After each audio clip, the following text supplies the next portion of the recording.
నమస్తే. ఆ last 24 hours మన దేశంలో ఏమైందో చిటికెలో చెప్తా విను.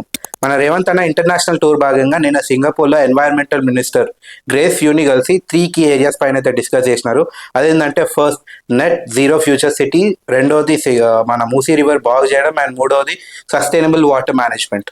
సిబిఎన్ గారు Jan 20th to Jan 24th world economic forum summit ని దావోస్ లో అటెండ్ అవుతున్నారు టు ప్రమోట్ బ్రాండ్ ఆంధ్రప్రదేశ్. చూద్దాం ఈ విజిట్ వల్ల ఎన్ని కొత్త ఇన్వెస్ట్మెంట్స్ వస్తాయో. మన తెలంగాణలో 47 intermediate కాలేజ్లు without principal operate అవుతున్నాయంట.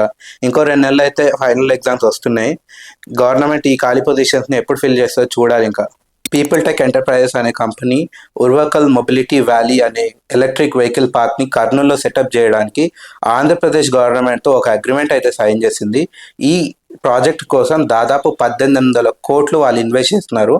And ఈ ప్రాజెక్ట్ వల్ల 25,000 కొత్త జాబ్స్ క్రియేట్ అయ్యే అవకాశం అయితే ఉంది. ఇజ్రాయెల్ అండ్ హమస్ 15 నెలల కంటిన్యూస్ వార్ తర్వాత ఒక 6 వీక్ సీజ్ ఫైర్ అగ్రిమెంట్ అయితే సైన్ చేసినాయి.